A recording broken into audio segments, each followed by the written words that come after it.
Hello friends. मैं आपका शुभचिंतक वैद्य जागृत पटेल, आयुर्वेद कंसल्टेंट। मित्रों, अभी मुझे कई लोगों ने पूछा है कि इस जो अभी कोरोना वायरस की महामारी का माहौल चल रहा है, इसमें हमें काढ़ा बना के पीना चाहिए कि नहीं, और काढ़ा बना के पीना चाहिए तो किस तरह से पीना चाहिए, उसमें क्या सावधानी रखनी चाहिए, ये सब हमें वो लोग मुझे काफ़ी बार बार पूछते हैं। तो मित्रों, आज मैं आपको उनको उसके बारे में बताना चाहता हूँ कि काढ़ा क्या होता है। वैसे मैंने देखा है कि कई लोगों ने अपने घर में काढ़ा बनाना स्टार्ट कर दिया है। कई लोगों ने अपनी लाइफस्टाइल भी चेंज कर ली है कोरोना वायरस की महामारी के चलते चलते। कई लोगों के घर में गर्म पानी पीने का माहौल भी चालू हो गया है। ये मेरे लिए एक आनंद की बात है और एक संतोष की बात है कि लोगों ने काफ़ी सालों के बाद, भले ही कोरोना वायरस के डर से, लेकिन आयुर्वेद को अपनाया तो ज़रूर। मित्रों, एक बात है, आयुर्वेद का जो आयुर्वेद शास्त्र का उत्पत्ति हुई, उसमें एक उसका प्रमुख प्रयोजन ये था, स्वस्थ से स्वास्थ्य रक्षण, मतलब कि स्वस्थ व्यक्ति के स्वास्थ्य की रक्षा करना, ये आयुर्वेद का मुख्य प्रयोजन था। और इसी के अधीन कई ऐसे उपाय बताए गए हैं आयुर्वेद में कि जिसके द्वारा आप अपने स्वास्थ्य की रक्षा कर सकते हैं। उसमें काढ़ा पीना ये भी एक स्वास्थ्य की रक्षा के लिए ही है। तो भले ही लोगों ने कोरोना वायरस के डर से ही काढ़ा पीना स्टार्ट किया है, लेकिन ये अच्छी बात है कि काढ़ा पीना चाहिए, या फिर आप गर्म पानी भी पी सकते हैं। आचार्य चरक ने चरक संहिता में एक श्लोक लिखा है, स्नेह अजीर्णम जरयति श्लेष्माणम भिन्नति च मारुतस्यनुलोम्यम च कुर्यात् उष्णोदकम नृणाम। उष्णोदक, उष्णोदक क्या करता है? स्नेह अजीर्णम जरयति, मतलब घी तेल जैसे चिकने पदार्थ है उसको वो हजम करता है। अजीर्ण, अगर आपको बदहजमी है, खाना हजम नहीं हुआ तो उसको भी हजम कर देता है। श्लेष्माणम भिन्नति च, शरीर में जो कफ चिपका हुआ है, मतलब साइनस में कफ भरा हुआ है या फिर गले में कफ लग रहा है, कहीं पे भी कफ चिपका हुआ है तो उसको निकाल देता है। और मारुतस्य अनुलोम्यम च, मतलब वायु को अनुलोमन करता है, उसको नीचे तरफ गति कराता है।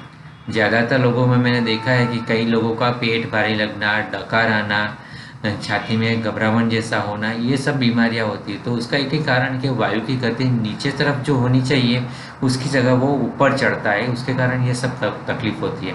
तो वायु का अनुलोमन भी करता है गर्म पानी। तो अगर आप गर्म पानी पीते रहते हैं तो आपको बदहज़मी भी नहीं होगी और वायु और कफ की बीमारी भी नहीं होगी।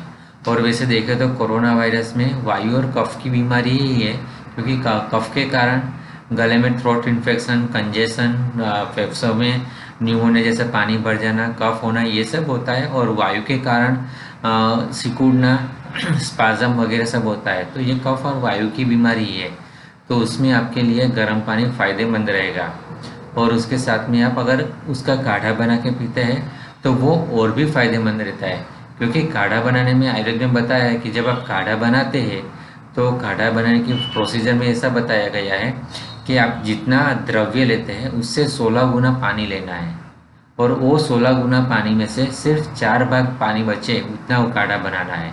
मतलब कि अगर आपने 1 लीटर पानी डाला है तो 1 लीटर में से सिर्फ 250 ml बचे उतना ही पानी बचना चाहिए, बाकी सब उबाल देना चाहिए। तो ये काढ़ा बनाना है। तो जब आप इतना पानी उबालते हैं तो अग्नि संयोग के कारण, मतलब कि उसमें आग लगने के कारण वो पानी हल्का हो जाता है। पानी हल्का होता है, साथ में सूक्ष्म होता है। सूक्ष्म होने के कारण वो आपके शरीर की छोटे छोटे चैनलों में तो प्रवेश करता है और वहाँ पे वो सफाई का काम करता है। तो ये इफेक्ट हुई काढ़ा की। मतलब जब आप काढ़ा बनाते हैं उसका आपके शरीर के सूक्ष्म स्रोतों से पे उसका इफेक्ट आता है।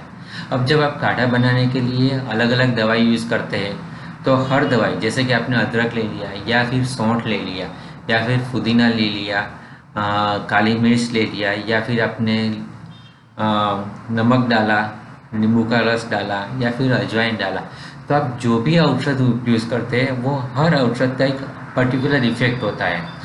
तो जिस औषध का यूज़ करते हैं उस औषध की जो क्षमता है, कार्य का गुण है, उसके मुताबिक उसका इफेक्ट आएगा आपके शरीर में।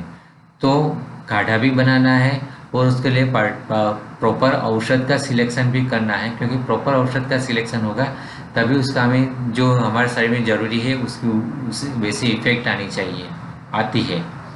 बराबर। तो ये काढ़ा की होती है। और उससे ज़्यादा भी ज़रूरी होता है आपका डाइजेशन पावर, मतलब आपकी पाचन शक्ति होनी चाहिए।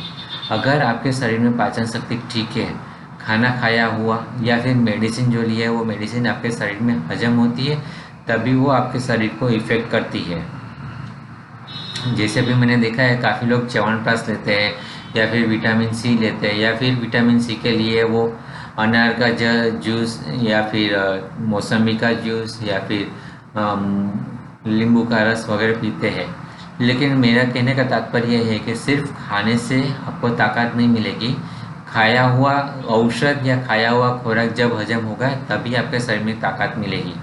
तो इतना ध्यान रखिए, आपकी पाचन शक्ति भी ठीक होनी चाहिए और आपके शरीर के प्रकृति के अनुरूप, आपके शरीर में जो दोष है उसके अनुरूप आप काढ़ा बना के पिएंगे तो वो ज़्यादा इफेक्टिव रहेगा। इतना कीजिए, आयुर्वेद को अनुसरिए और आजीवन स्वस्थ रह सकते हैं आप। धन्यवाद।